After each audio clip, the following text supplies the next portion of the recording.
Standing in awe of your grace, setting my feet in your ways, entering into your presence, to behold you face to face. God of all heaven and earth, holding me in your embrace, unfailing love that surrounds me. Oh God, I stand amazed. My Jesus, my Lord, you're the love of my life. Wherever you go, wanna be by your side.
Good day, everyone.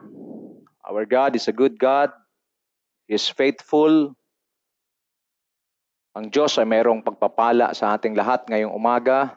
Salamat at tayo buhay. Salamat at tayo iningatan ng Panginoon. So sa araw na ito, bago tayo magpatuloy, nais kong tayo muna dumulog sa Diyos sa pananalangin. At hayaan natin na ihanda ng Diyos ang ating mga puso, ang ating isipan, higit sa lahat ang ating espiritu na tumanggap ng biyaya at pagpapala mula sa Kanya. Let us come to the Lord in prayer. Panginoong Diyos, maraming salamat po sa panibagong buhay at lakas na inyong pinagkaloob sa amin. Salamat po, O Diyos, sa patuloy na pag-iingat at gabay sa aming mga buhay. Salamat sa pagkakataon na kami ay makadulog sa iyong trono ng biyaya upang makatanggap ng grasya at habag buhat sa iyo. Kami po ay nagpapasakop sa iyong pagiging Diyos at Hari ng aming buhay. Sa araw na ito, samahan niyo po kami. Pagpalain niyo po kami, O Diyos. Buksan niyo po ang aming mga puso't kaisipan, higit sa lahat ang aming espiritu upang tumanggap ng papuri. Tumanggap, O Diyos, ng kapahayagan buhat sa iyo.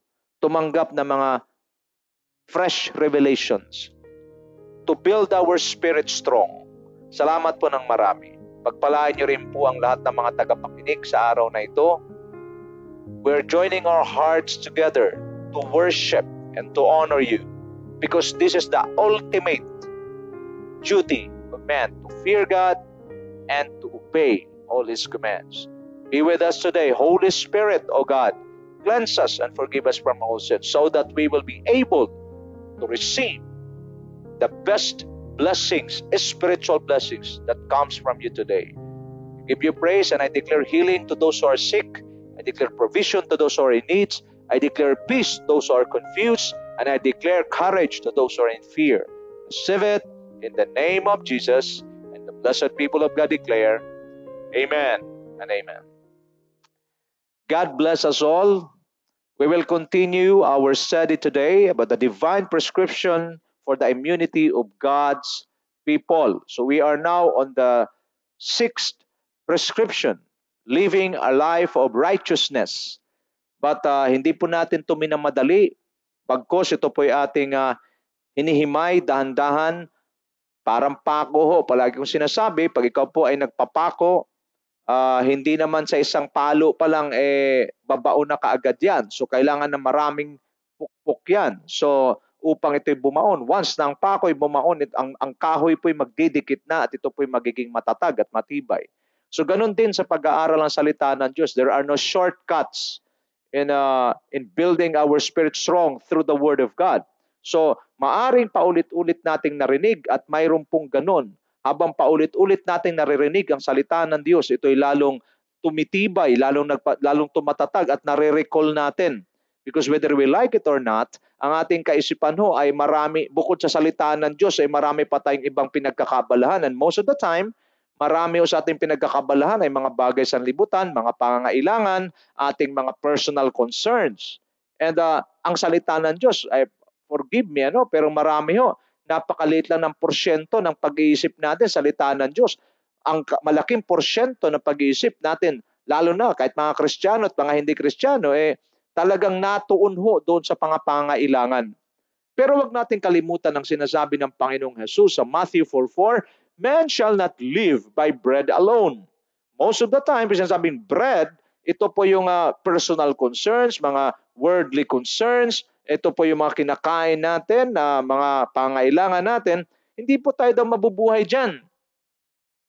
But by the word of God that proceeds out from the mouth of God. So hindi natin pwedeng hindi isama ang salita ng Diyos sa ating buhay. A life without God's word is a useless life. Why? Because ano ngayon kung marami kang pagkain? Ano ngayon kung marami kang mga material things, finances?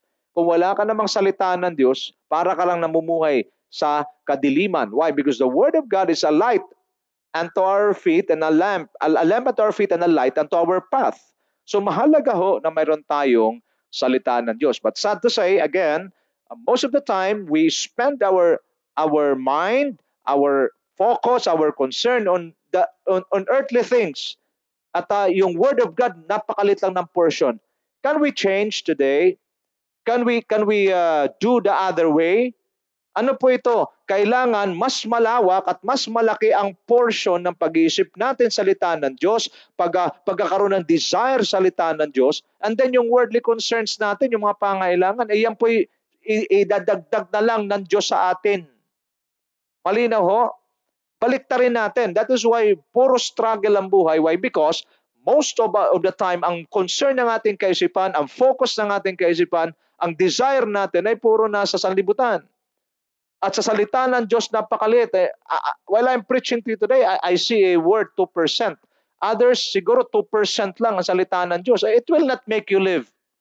But the moment yung word of God is 98%, 100%, then all the needs na meron tayo, all the concerns, God will be the one to make a way for us, even if there seems to be no way.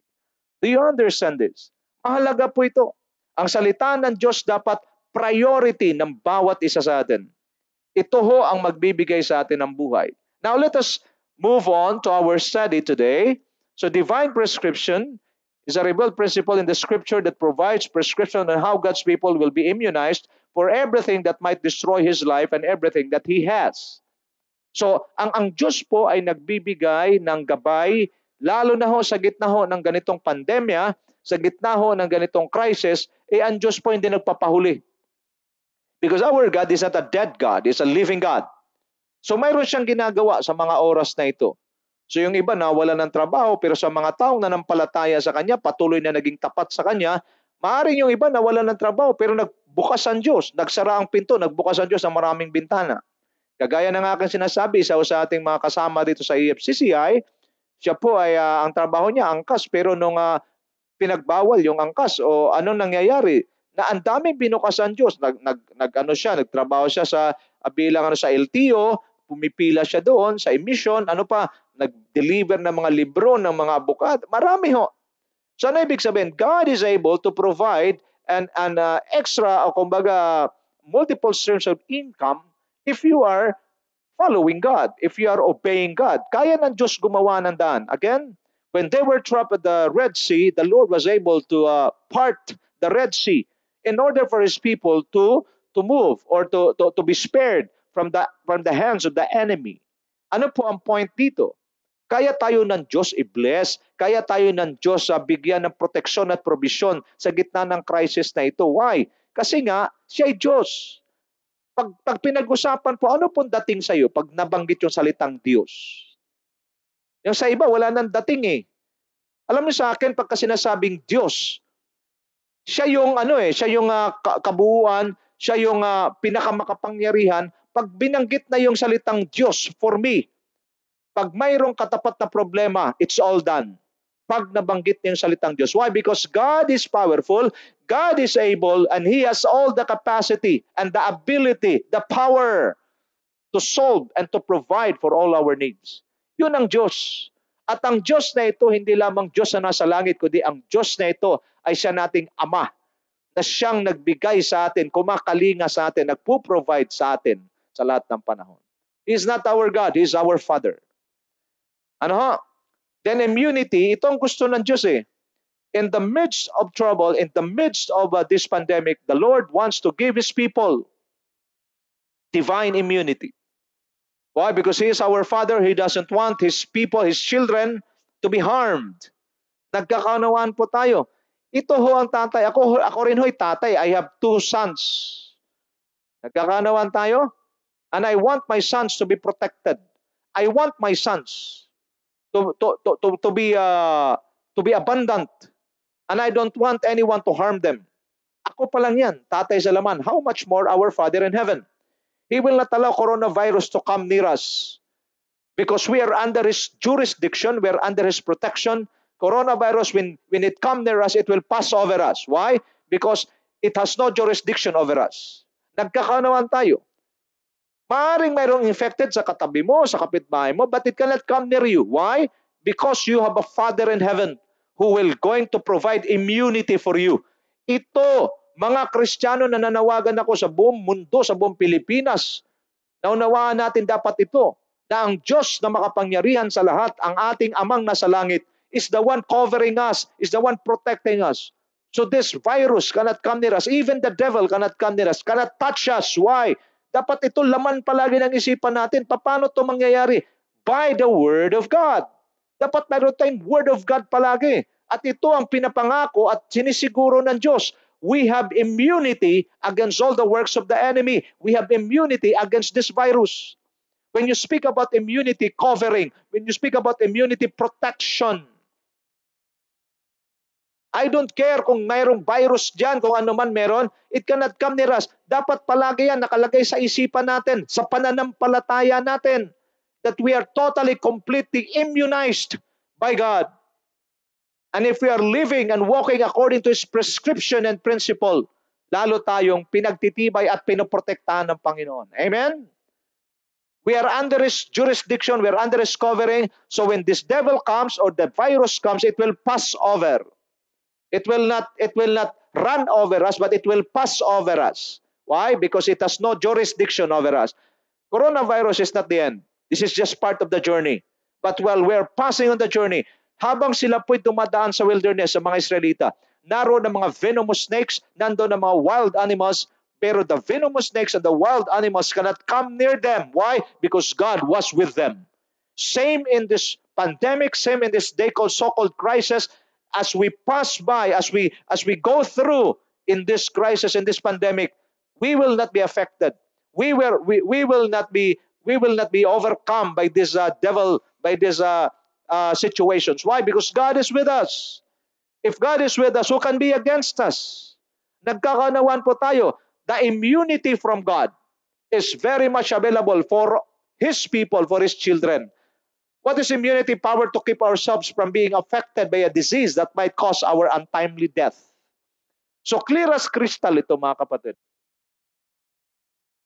So anong kailangan natin gawin? If we are a diligent student or teacher of the Word, we will discover divine prescriptions for immunity needed by our people so that they will be safe when they are in a situation similar to the crisis we're experiencing in this season.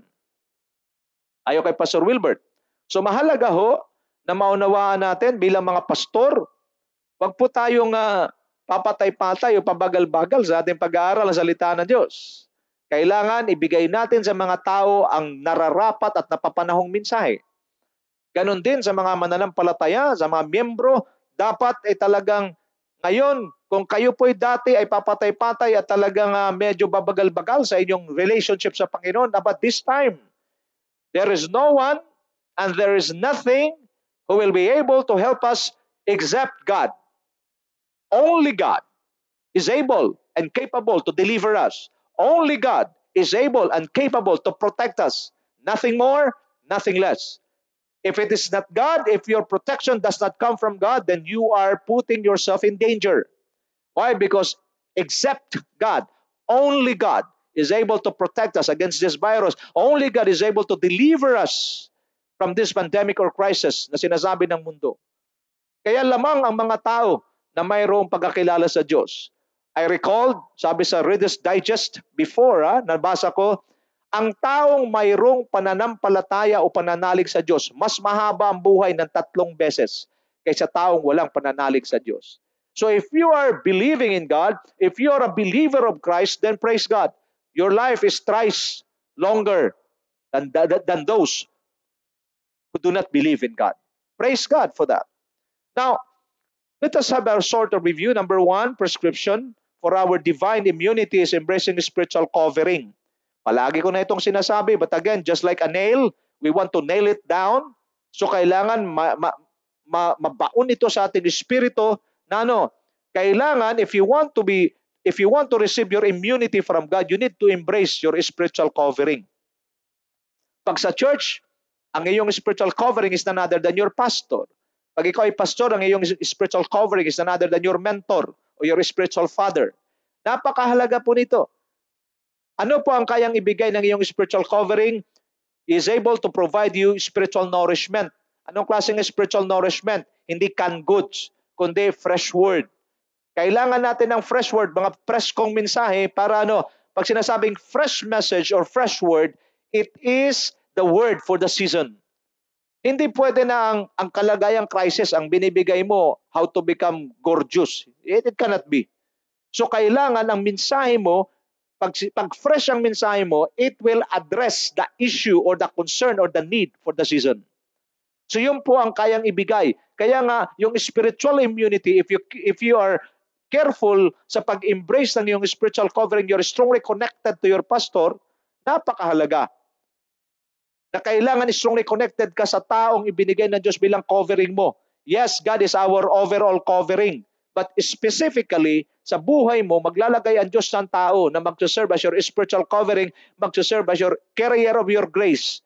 So that kung yung pangailangan mo, sa oras na mayroon kang pangailangan, sa oras na mayroon kang concern, the grace of God will be released to you through your spiritual covering. Ang tanong, strongly connected ka ba sa pastor mo? Strongly connected ka ba, pastor, sa mentor mo? So hindi po pwede rito na mayroon kang ang connection mo loose. Nag-aral din po ako ng almost a year ng electrical. At dito nakita ko pag-splice, yung pag-connect ng bawat wire. Kasi minsan pag kinapos yung wire, so kailangan ng electrician na i-connect ito. Yung pag-connect pala niyan ay mayroon pong tamang paraan. Because the moment na pag kinonect mo ang isang wire at ito'y loose, pagdaloy ng kuryente doon sa loose na connection, umiinit po ito. At ito po ang naging dahilan ng sunog. Kaya palagi sinasabi ng mga bombero pag mayroong sunog, fault electrical wiring. Bakit? Doon yun sa mga connection, pag loose ang connection. So ano ang ibig sabihin? Pag loose ang connection mo sa iyong carrier ng grace, sa iyong spiritual covering o sa iyong pastor, ano mangyayari? Pagdating ng mga problemang katulad nito, the grace of God cannot flow freely to you. Why? Because loose ang connection mo sa pastor mo. Your pastor cannot minister to you. Kaya marami ho sa churches, mga members sa church, napag-iwanan na. Kasi yung pastor, palagi nag-upgrade, yung mga membro hindi konektado, hindi nakakasabay. That is why, pagka nag-release ng grace ang pastor, hindi ma-receive ng member. Bakit? Loose ang connection. And that's the beginning of fire. Diyan ka nasusunog. Kaya marami ho na mga bahay, ang palaging reason bakit nasusunog, fault or loose connection, electrical wiring. So ganun din sa Kristiyano, ganun din sa ating connection sa church. Bakit marami Kristiyano mahihina? Because of loose connection to the carrier of their grace. Lagi niyang tandaan, the grace of God will enable us to do what God wants us to do, will enable us to become what God wants us to be. But the grace that you need is placed and deposited by God in the life of your pastor. You need to be strongly connected. You need to embrace the spiritual covering that God has given you. Pag sinabing embrace, acknowledge, honor, and then strongly and accurately connect. Pangalawa, observing the Lord's Supper in the right manner. Pag-usapan na natin ito. The blood of the Lord Jesus Christ is our covering. His body, by His stripes we are healed. So dapat tama ang pag-observe natin. Hindi ito ritual, kundi ito po ay isang bagay na palaging pinapaalala ng Diyos sa mga Israelita. Yung the Passover, Feast of the Passover, patuloy nila itong sineselebrate. Dito po kinukuha yung Lord's Supper na sineselebrate naman ng church today. Hindi lamang ito kakain ka, iinom ka ng Diyos, tapos na. There is a very powerful significance in observing the Lord's Supper in the right manner. It will bring us healing, it will secure us, and give us covering against all the works of the enemy. Pangatlo, releasing your tithes. Palagi na natin itong binabalikan. But the Lord Himself declared, test me in this.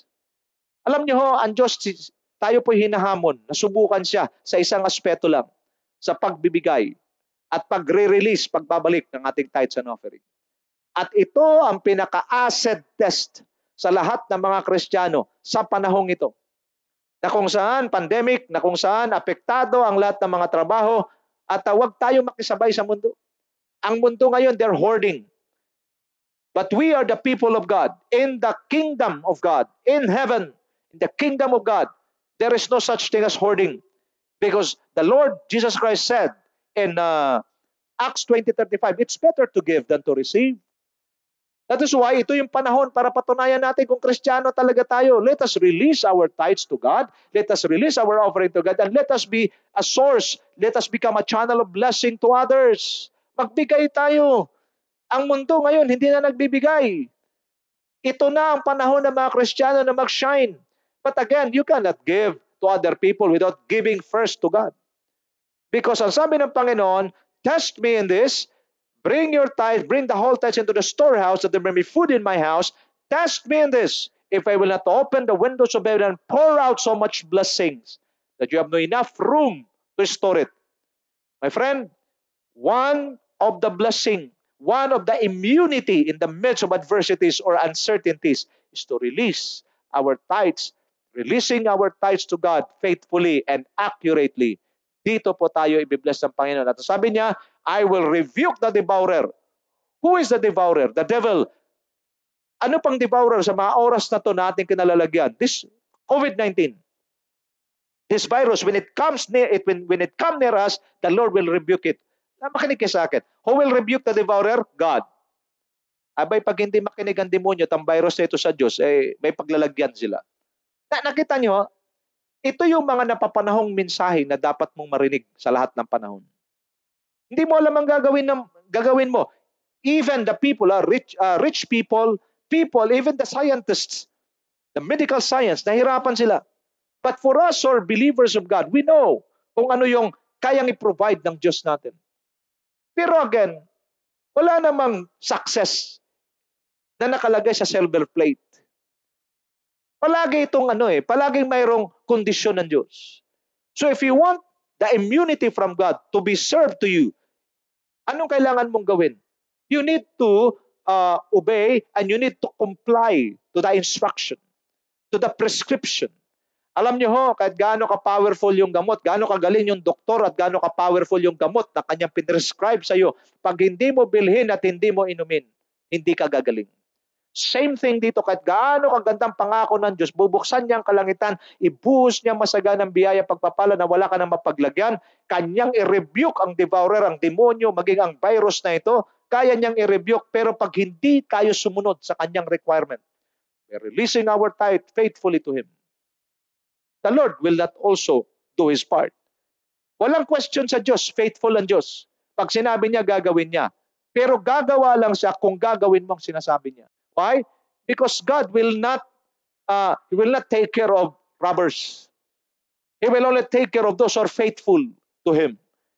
Imagine nyo, palalayasin ng Diyos. When you speak about rebuke, pwede itong puwersa, pwede itong sigaw, o pwede, palalayasin niya.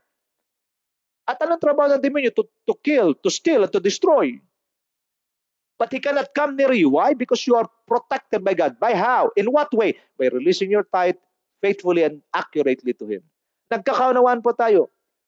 The devil is really trying to spread his lies. Wag ka na mag-tithe muna. Alam naman ng Diyos yan. No. God sent me to you to give you a clear instruction and prescription in order for you to secure your immunity. Release your tithe. God will open the windows of heaven, pour out so much blessing that you have enough room for it. And then He will rebuke the devil. He will rebuke this virus to come near you, and all your possessions, first your life, your family, and your possessions will be covered by God, will be protected by God, and you will be called blessed. So magugulat ang mga tao in the midst of pandemic. Yung iba nagbibilihan ngayon, ang mga Kristiyano nagbibilihan ng lupa, nagbibilihan ng mga kondo nila, kung ano ang ginagawa. Why? Because the Lord is now proving to the unbelievers that those who believe in Him will not be put to shame, but rather they will shine like the sun in the midst of darkness. This is it, my friend. Pangapat, building our spiritual growth or maturity. Again, ang mana, the inheritance that comes from God, the blessings that comes from God, God will only release it to matured people, to matured sons and daughters. Sabi sa Galatians 4:1, if the ear, ang tagapagmana, is a child, he is no different to a slave. So walang pinagkaibang bata sa alipin. That is why, pag hindi mo binibuild ang iyong spiritual growth or maturity, the Lord will not entrust to you the blessings, the inheritance that He had prepared for you. Look at me now. Lagi mong tandaan, mayroong magandang plano ang Diyos sa buhay mo at ang lahat ng grasya, lahat ng potensyal na kailangan mo, yan po ay available na sa iyo. available, pero hindi ng Diyos ibigay. Gaya ng aking preach kahapon, mas concerned ang Diyos na i-refine muna ang iyong character, i-refine muna ang iyong attitude. Bakit? Because the blessings of God, pag hindi pa refine ang character mo at saka attitude mo, ito sa halip na maging blessing ito, magiging curse ito sa iyo. Marami na nangyayaring ganyan. Nung wala pang trabaho, nung hindi pa pinagpala, tapat na naglilingkod sa Diyos. But because hindi binibuild yung kanyang spiritual growth, spiritual maturity, nung dumating ang punto na nakareceive ng blessing, yung blessing mula sa Diyos, sa halip na naging blessing, naging curse. Why? Hindi na naglingkod sa Diyos, hindi na sumunod sa Diyos. Bakit nagkaganon, Pastor? Because yung character hindi refined. Yung kanyang attitude hindi pa refined. Hindi pa na-build yung spiritual maturity. So ano nangyayari? Yung blessing, na sa halip na maging blessing, naging curse. Bakit naging curse? Napalayo sa Diyos. At maraming ganyan. Di naman tayo pinanganak kahapon lang. Marami tayong nakitang ganyan. Nung walang trabaho, faithful sa Diyos. So nagkatrabaho, pag tinanong ng pastor, bakit hindi ka nakapag-church? Bakit hindi ka naka-attend sa live streaming? Pastor, busy kasi. Anong dahilan? Marami kasing ginagawa sa trabaho. So yung blessing ng Diyos, tumingin ka sa akin, yung blessing paggaling sa Diyos, it will bring you closer to Him. But yung binigay na blessing sa iyo, pag hindi yan, pag yan ay nagpapalayo sa iyo, you better think twice. Because anything, I don't care if it is how good it is, how wonderful it is, if it will bring you away from God, it will take you away from God, you better be careful. Because anything that will take you away from God, I don't care kung yan ay kayamanan man yan o opportunity man yan, pag yan ay nagpapalayo sa Diyos, isa lang ibig sabihin yan, it does not come from God. So kailangan malinaw sa atin to. At sa pag-discern sa mga ganyang bagay, it takes maturity. That is why i-build natin yung maturity natin. How? By immersing our lives, ourselves in the Word of God. Hearing and obeying the Word of God. Importante yan. Doon natin na-build ang ating spiritual maturity. Why? Hindi ng Diyos i-entrust ang mga mabubuti at mga dakilang bagay sa isang immature. Kaya dapat mag-mature tayo, i-build natin. Hindi ka naman magma-mature overnight. Ang maturity, it takes a process. Ang maganda lang, yung process mo paabante, hindi patras. Malinaw tayo? Lagi mong tandaan ito, kapatid. Mas concern ang Diyos sa tatanggap kaysa tatanggapin. Mas concern ang Diyos sa tatanggap ng blessing kaysa blessing na tatanggapin. Yung blessing, walang problema sa Kanya. He can do it and He can bless you anytime. But the question is yung vessel. Because if the vessel is leaking, ang Diyos, responsabling Diyos siya. Hindi Kanya bibigyan ng blessing. Dahil alam niya, leaking vessel ka eh. Mayroon kang sabit, mayroon kang attitude problem, mayroong defect ang karakter mo. Kaya sa halip na yung blessing, maging blessing talaga sa'yo, naging curse pa sa'yo. Bakit? Nawala ka sa Diyos eh. Alam niyo ba, simple lang po ang ibig sabihin ng curse. When you speak about curse, it is simply being away from God. If you're away from God, then curse na yan. At pag yung blessing na yan, magdadala sa'yo palayo sa Diyos, hindi yung blessing, curse yan para sa'yo. That is why ayusin natin, i-refine natin ang ating buhay, mabuhay tayo sa katuwiran at kabanalan, and then, mabuhay tayo para sa Diyos at yung buhay ng Diyos ang nag-ooperate sa buhay natin. And that's the time we become matured. And once we are mature in our faith, get ready. Because breakthrough upon breakthrough, blessing upon blessing will come to you. It will be released to you by God. Why? He has now the confidence to turn over to you the best plans. Yung Jeremiah 29:11, tsaka palang mangyayari yan. Panglima, walking in explicit obedience.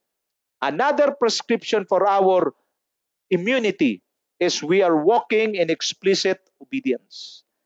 Ibig sabihin, there are times, katulad ni Abraham, hindi niya maintindihan itong pinapagawa ng Diyos, but you are explicitly accurate and immediately obeying God. Get ready. Because the Lord will not, the Lord is a great rewarder for those who explicitly obey Him. Pang-anim, living life of righteousness. Dito po tayo natapos at ito po yung ating babaybayin ngayon. Una natin na-discuss ng mga nakaraan, let's just have a review, is Noah. So Noah lived a righteous life, a blameless life before God. So what happened? When the Lord released the judgment to the people, ano po nangyayari? Bago niya hinatulan ng mga tao kasi wala nang ibang iniisip ang mga tao. Sa Genesis 6, 6 to 9, ano? 6 to 9. So makita natin dito, talagang ang mga tao ho ay wala nang ibang iniisip kundi pawang kasamaan. Pero pinakita sa atin ng Diyos ang pattern that even if our surroundings ay lahat masasama na, you have still the choice to live a righteous life before God. At ito ang ginawa ni Noah. Napakahirap ng kanyang kalalagayan because lahat ng tao na nakapalibot sa kanya, ang kanyang surroundings ay pawang kasamaan. But Noah stood up and chose to live a righteous life. Pwede pala yun. Lagi niyong tandaan, before the Lord Jesus Christ returns, sabi niya sa Matthew 25 or 24 to 25, it will be like the days of Noah. Tandaan niyo po ito mabuti. So darating ang panahon na ang mga tao ay wala nang ibang iisipin kundi pawang kasamaan. Kaya ang Diyos nagpakita sa atin ng pattern, one way of securing our immunity, one of the divine prescription from God is for us to live a righteous life. And the moment, ang tanong ko nga, mahirap ba Lord yung kalalagay ni Noah? Sobrang hirap. Pero bakit, ang sabi sa verse 9, this is the account of Noah and his family. Noah was a righteous man, blameless among the people of his time, and he walked faithfully with God. Paano nangyari ito? Why? Because Noah decided, because Noah chose it, because Noah was determined to live a righteous life before God in spite of his surroundings, in spite of the people around him. Ano nangyari? The Lord released the grace to him. At yung grasya ng Diyos, yung kapangyarihan ng Diyos at presensya ng Diyos ang nagbigay ng kapangyarihan kay Noah na mabuhay na mayroong katuwiran. Now look at me now. Ang inihintay ng Diyos sa atin mga kapatid ay yung ating desisyon lang. Pag sinasabi natin, Lord, simula sa araw na ito, ibig ko na pong mabuhay na mayroong katuwiran. At pag ikaw ay seryoso at sincero sa iyong sinasabi, ang Diyos naman ay tutulong sa iyo at i-release niya ang kanyang grasya sa iyo para magawa mo ang iyong ipinangako sa Kanya. That is why Noah was able to live a righteous life and a blameless life, and he was walking faithfully with God. Why? Because God was with him and God was working with him. Nagkaunawaan po tayo. Kung mayroon man sa buhay mo na pumipigil para mabuhay ka na mayroong katuwiran at kabanalan, this is the time, my friend. This is the time, brothers and sisters, to make a decision now. Lord, I want to receive your immunity in the midst of uncertainties. Help me, Lord. I am making a decision today to end this sinful thing, to end this sinful habit, to end these bad habits, and I want to live a righteous life before you. The Lord and the Lord and the Lord will release His grace to you. What is God's grace? It is the power and the ability of God working through you for you to do what God wants you to do. So dumating ang baha, nag-provide ang Diyos ng ark, at ito'y binigay niya kay Noah, pinagawa niya kay Noah. Are they in the middle of that raging waters? Yes. But because of his righteousness, his blamelessness, and faithfulness, ano nangyari? The Lord was with them in the midst of that raging waters. Even in the midst of this pandemic, even in the midst of the storm, God is able and powerful to protect and cover those who live in righteousness for Him. Pangalawa ho, si Job.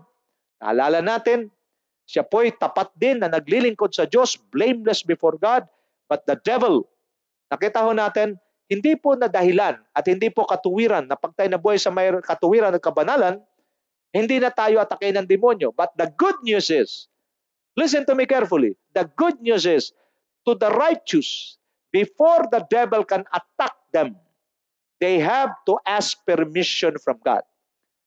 Nakinig kayo ha, August, kung nakikinig ka, pakinggan mabuti ito.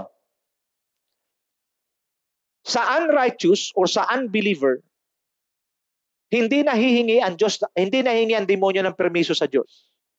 Why? Because the unbeliever or the wicked they are all exposed to the attack of the devil. Kaya kung mapapansin nyo sa isang taong ayaw kumilala sa Diyos, ayaw kilalanin ng Diyos na kanyang tagapagligtas at Panginoon ng kanyang buhay, nakikita natin kung paano nilalampaso ng demonyo. Paano sila ninungudgud ng demonyo sa kasalanan at sa kahirapan. Why? Because they have no protection. Malinaw. Pero sa mga tao, I'm talking to the believers of Christ. If you are a believer of Christ, before the devil can attack you, before the devil can launch his attacks against you, first, he needs to ask permission from God. Malinaw na. So hindi ang demonyo pwedeng umatake sa iyo nang hindi mo na humingi ng pahintulot sa Diyos. At kung katulad kay Job, bibigyan mo ng Diyos ng pahintulot ng demonyo, lagi mo tandaan, filtered na yan. Ano ibig sabihin? Bago si Satanas maka-atake sa iyo, lahat ng kanyang atake, yan po'y sinala na ng Diyos. Kaya tama ang 1 Corinthians 10:13, walang pagsubok na dumating sa iyo na hindi mo kaya. Why? Because ang ahayaan lang ng Diyos sa atake ng demonyo na 100%.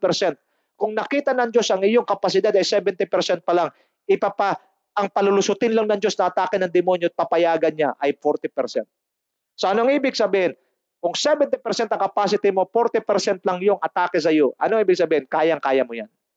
Malinaw na? Malinaw na. Sa unbeliever, sa wicked, nabubuhay sa wickedness, no hedge of protection. That is why, huwag kayo magtaka. Talaga nakakapangilabot. Nakikita mo kung paano talaga winasak ng demonyo ang buhay ng mga tao na walang pananalig sa Diyos. Why? Because they have no hedge of protection. But for us believers, He cannot automatically attack us. He needs to secure a clearance from God. And of course, ang Diyos na tatay natin, papayagan ba niya na ganunin tayo ng demonyo? Hindi. This is the revelation for the day. The devil should seek and secure permission from God. Now, makinig kayo mabuti. Job lived a righteous life. That is why the devil knew it. Ano sabi ng demonyo? Una, sabi niya, hindi ko siya ma-atake because you have put a hedge of protection. If we live a righteous life, the Lord will put a hedge of protection over us, our families, and our possessions. That is why yung iba sa inyo na nakikinig sa akin ngayon, wala kayo nang pupuna dahil tapat kayo sa Diyos at kayo ay ina-acknowledge nyo ang inyong pastor as your spiritual covering. What happened? Even your job is not affected. Tuloy-tuloy ang trabaho mo. Pero alam mo, at hindi lingid sa atin, marami na tayong nababalitaan sa TV o saan mang mga news na talagang there are layoffs, there are retrenchment, pero magtataka tayo, yung kumpanya natin, yung trabaho natin covered at tuloy-tuloy ang ating income. Why? Because we are children of the living God. Gusto ba ng demonyo ma-layoff ka rin? Nako, yan ang pinakagusto niya. Kung mayroon man siyang gustong unang ma-layoff, mga Kristiyano. Pero nga, dahil hindi niya magawa. Bakit? Because the hedge of protection from God. I want you to give a big love offering to the Lord today. Why? Because our God is a good God. This revelation will give you courage to move on with life. Hindi, nako. Kung mayroon mang gustong unang i-layoff ang demonyo, Kristiyano yan. Bakit? Kasi gusto ng demonyo bumitaw tayo sa ating pananampalataya sa Diyos. But the Lord will not allow it to happen. He will send preachers, sharp preachers, who will give you sharp messages, accurate messages. He will seek first a clearance from God. At sa palagay nyo ba naman, bibigyan ng Diyos ng clearance sa demonyo para atakihin ka? No! He will not do it. Because our God is for us, and He is fighting for us, and nothing can harm us. Ganun ang Diyos gusto niya. But again, kailangan mo makarinig ng accurate na pangangaral, accurate na salita ng Diyos.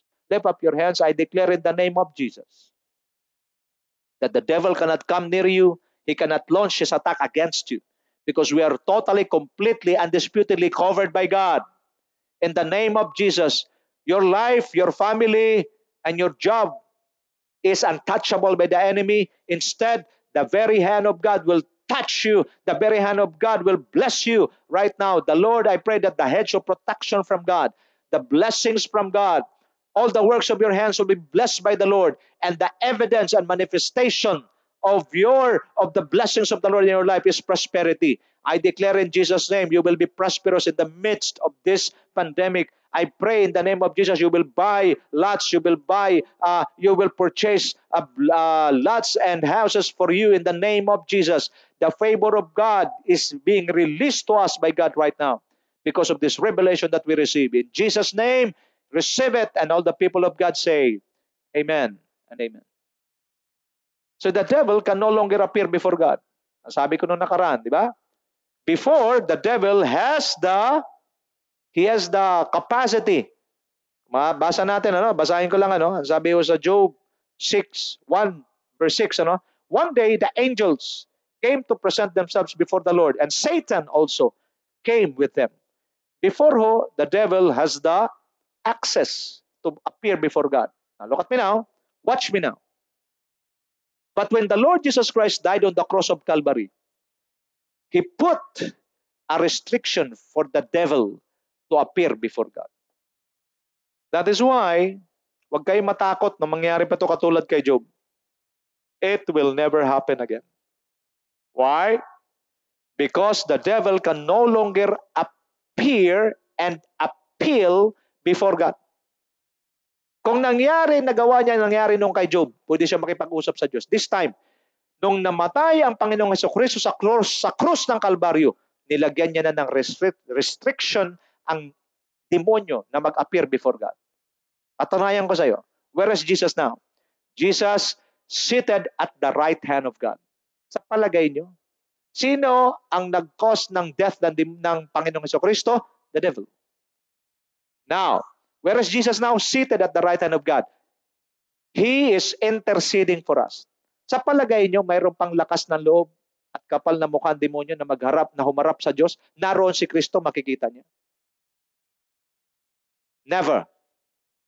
Hindi na ang demonyo pwede mag-appear sa harapan ng Diyos at para mag-appeal na atakihin ka. Woo! What a revelation from God. But the one who appears in the presence of God and the one who appeal for our blessings and breakthrough is none other than the Lord Jesus Christ. And all the promises of God in Christ are all yes. Malinaw po ba? That is why, people of God, this is our season. This is our time. Rejoice. Celebrate the goodness of God. Why?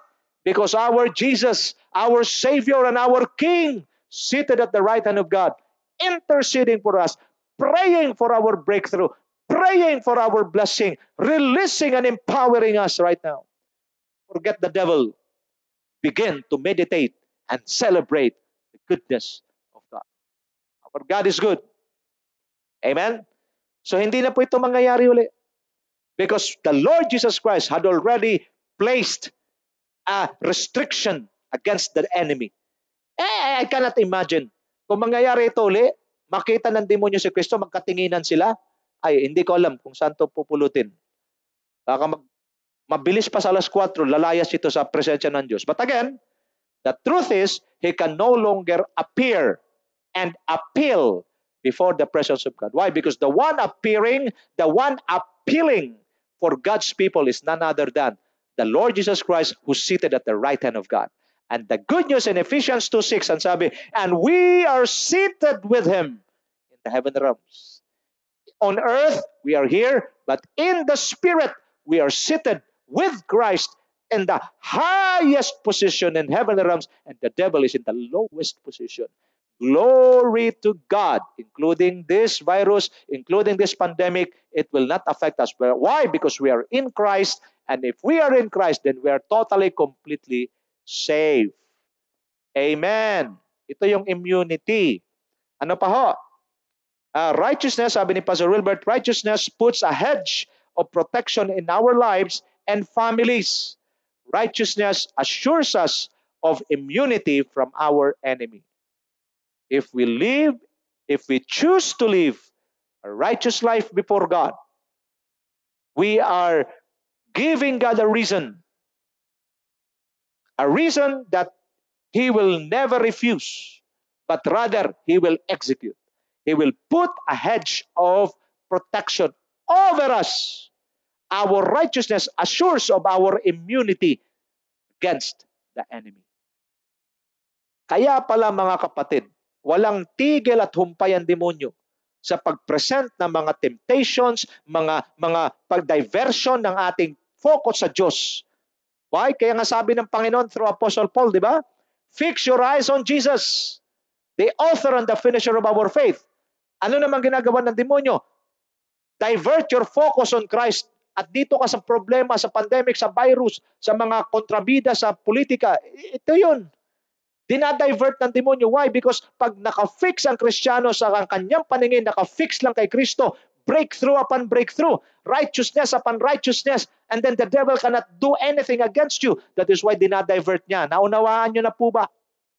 Kayong mga nakikinig ngayon, naunawaan nyo po ba? Dinadivert ka ng demonyo. Kahit anong diversion ang gagawin ng demonyo, keep your focus on Christ. Let me repeat, kahit anong diversion, nakaraan, kamamatay lang ng nanay ko. What a diversion? Pag-focus ako doon, no way. Nahatid namin si mama na maayos, nailibing namin na maayos, naniniwala ako na sa piling siya ng Panginoon ngayon, then it's time to bounce back strong.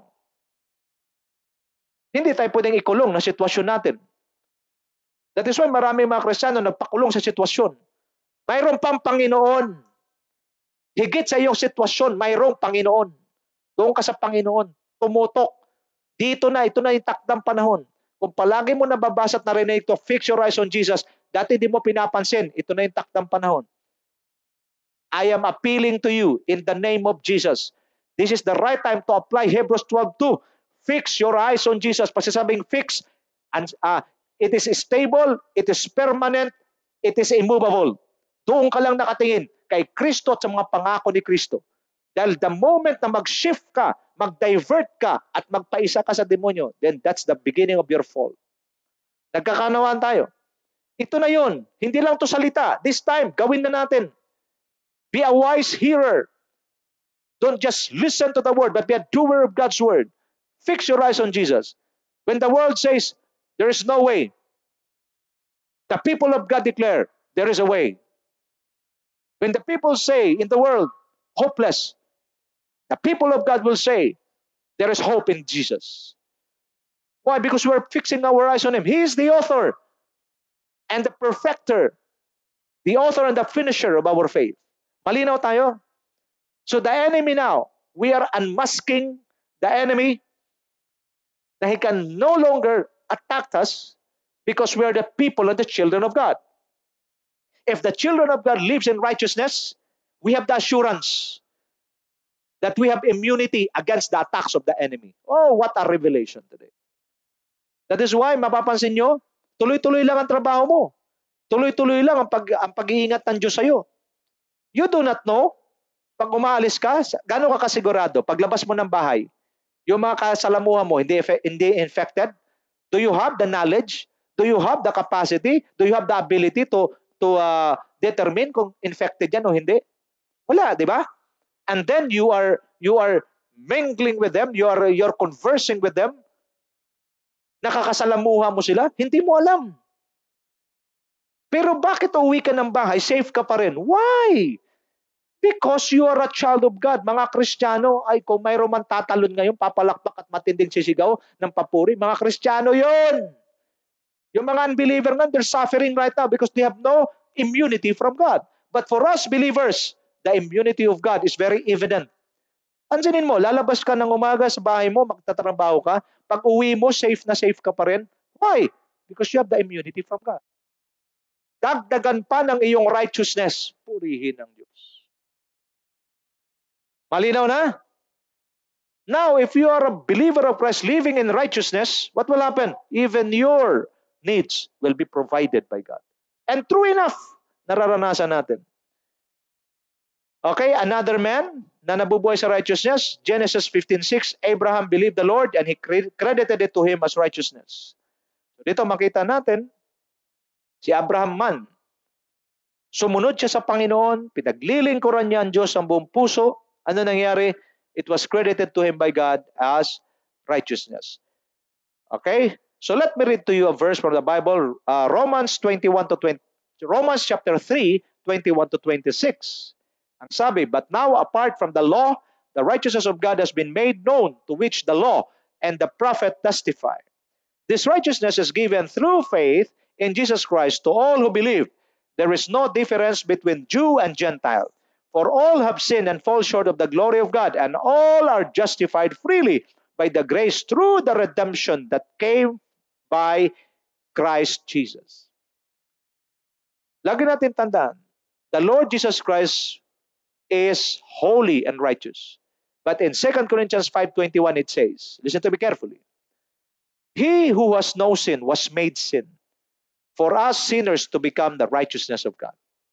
Siya na walang kasalanan ay naging kasalanan upang tayong mga makasalanan ay maging matuwid sa harapan ng Diyos. So we have this so-called positional righteousness.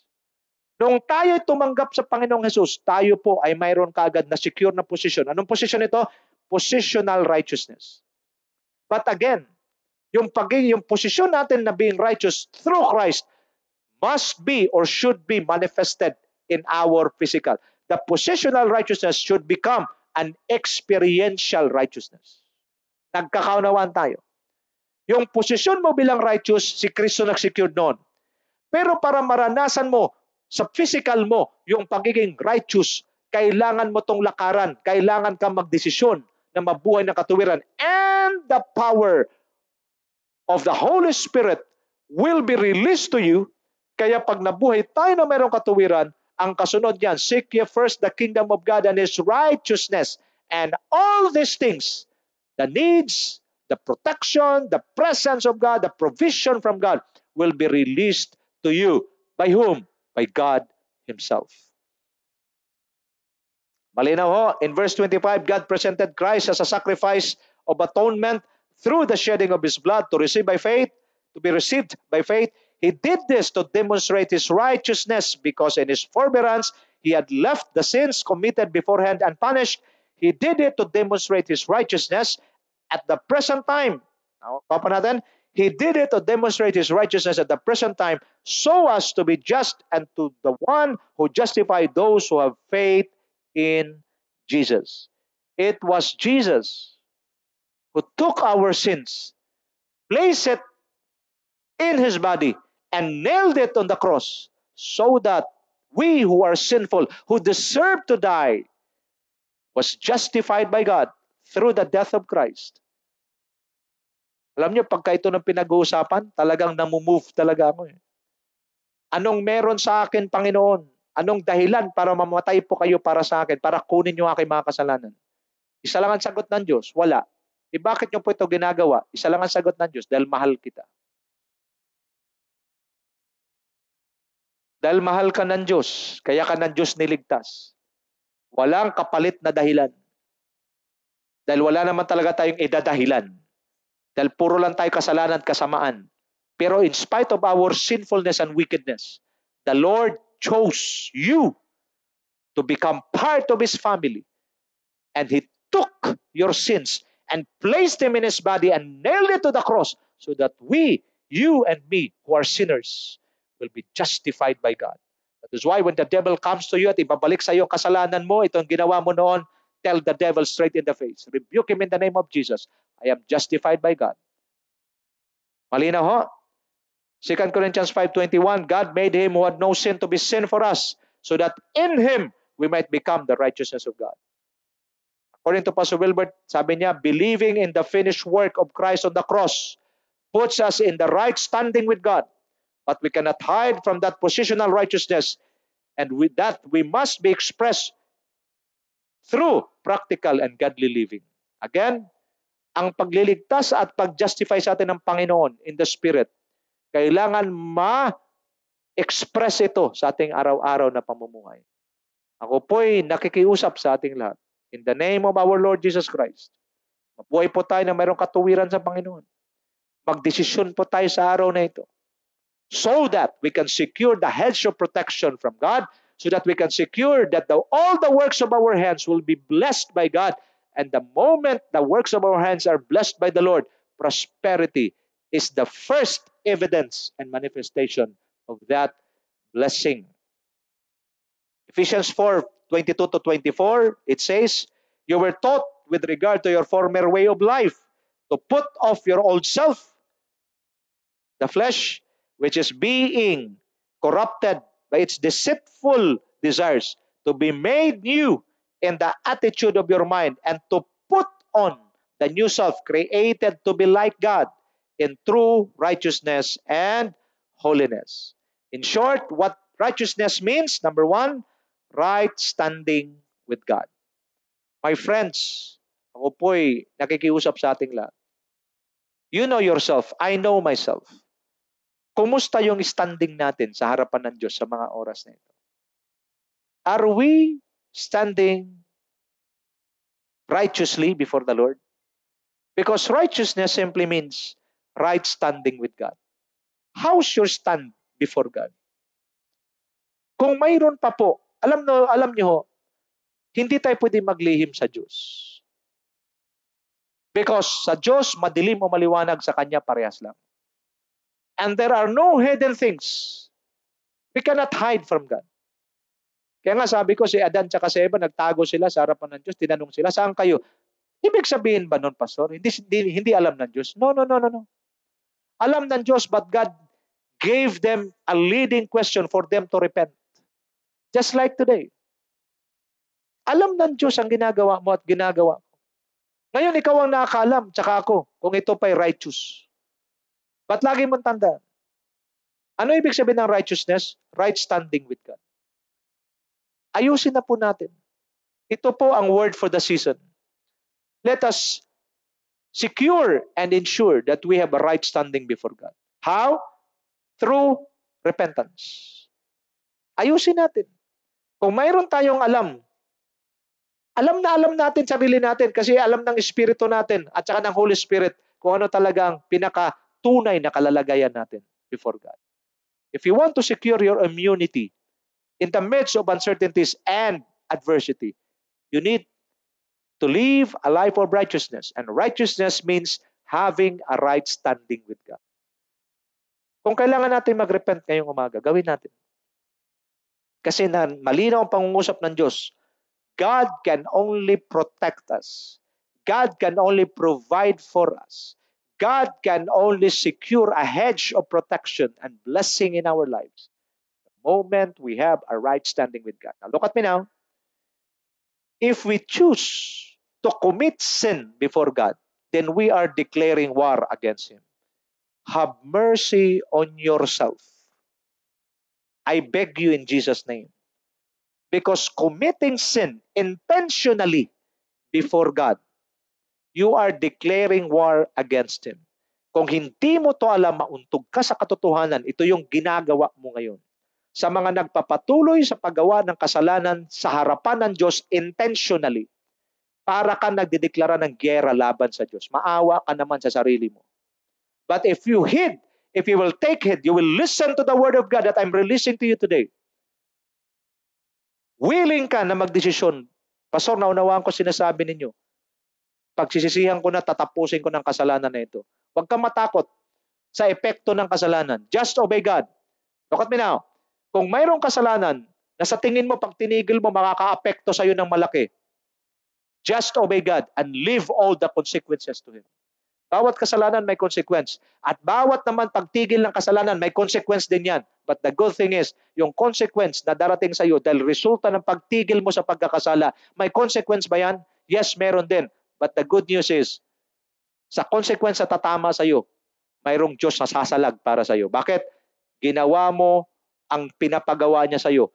Pinili mong magkaroon ng right standing before God, so tinigil mo ang paggawa ng kasalanan. Diyos ang magiging shield mo. Diyos ang magiging sanggalang mo. Pag tama ng consequence sa iyo, sa Diyos ang magiging tagapagsanggalang mo. Pero, if you choose na magpatuloy pa rin, ayaw itigil ang kasalanan dahil natatakot ka sa consequence, then you are declaring war against Him. You are removing the hedge of protection from Him. Maawa ka sa sarili mo, kapatid. Wala na hong paligoy-ligoy. I want to tell this straight to you. Pangalawa ho, righteousness means right standing with men. Anong ibig sabihin nito? Because if you have a right standing with God, automatic ho yan. You will also have a right standing with men. It is impossible for a righteous man. It is very impossible and difficult for a righteous man na manloko ng kapwa. It is very impossible for a righteous man na manglamang at mangisa sa kapwa. Why? Because he established a right standing before God, and it is his priority, it is his objective to also have a right standing with man. Now look at me, my friends, before we end.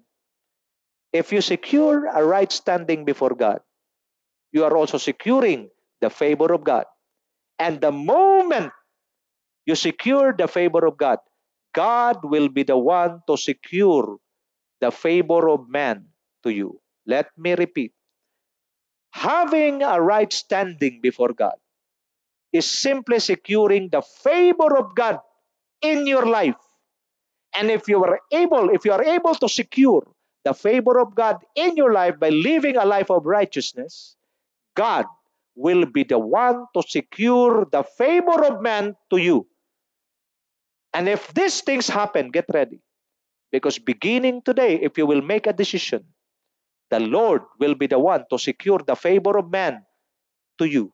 At magugulat ka, bigla na lang may mga taong tatawag sa iyo, may mga darating na opportunity sa iyo na hindi mo inasahan. Why? Because it is the result of your decision of living a righteous life before God and having a right standing before Him. Standing right before God is simply securing the favor of God. And if you are able to secure the favor of God, He will be the one to secure the favor of man towards you. My friends, this is the word of God for us today. Living a life of righteousness secures our immunity in the midst of adversity. This is the prescription of God. Cut off and put an end sa lahat ng kasalanan. Putulin na natin yan, itigil na natin yan. Lahat ng mga lustful thoughts, mga evil desires, evil thing na meron tayo, putulin natin yan. Is there a consequence, Pastor, pag tinigil ko to? Yes, meron. But I want to give you assurance. If you do it for the glory of God, if you do it because you want to have a right standing before God, tingnan niyo ako, dito ako magtatapos. Pag nagpatuloy ka sa kasalanan, merong consequence. Walang proteksyon ng Diyos, it will hit you hard. But if you will stop sin, sa pagtigil sa kasalanan, meron din po bang consequences? Meron. But just obey God and leave all the consequences to Him. Why? Because kung pagtigil mo ng kasalanan, meron ding mangyayaring ma-expose ka o mayroong consequence. But because you're doing it for God, God will serve as your shield. And He will make a way so that the impact of the consequence that will hit you will be minimized, else will be eliminated. Malinaw? So I pray that each one of us will make a decision today to live a righteous life before the Lord. Let us pray. Father God, in the name of Jesus, kaming lahat ay nagpapasalamat at nagpupuri sa divine prescription na iyong binigay sa amin for us to secure our immunity in the midst of adversity. Salamat po sa kaunawaan na iyong pinagkaloob sa amin na kung kami ay magdesisyon na mabuhay na mayroong katuwiran at itigil ang lahat ng kasalanan, yes, there are consequences. But Lord, we would rather obey you and leave all the consequences to you. Because there is no other way for us to become prosperous. There is no other way for us to break through but to establish a right standing before God by living a life of righteousness.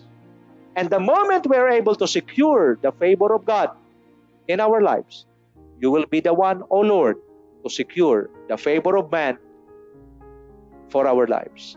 Salamat po ng marami. Lift up your hands, people of God. In the name of Jesus, I pray. I prophesy to you that the grace to govern and the power to prevail will be released by the Lord in your life today. And as you walk in righteousness and holiness, just like Noah, just like Job, just like Abraham, the heavens are open to us. And provision, protection, power, and the presence of God will rule over our lives so that people will see that the God whom we are serving is not a dead God, but He is a living God and actively, powerfully moving and empowering His people. This I pray and I seal it. Receive it now in the name of Jesus. And all the people of God say, Amen and amen. Have a good and godly day. Your table will never run out of food. Your finances will continue to grow, and multiple streams of income the Lord will give you and provide for you. In Jesus' name, amen and amen.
Our God, ever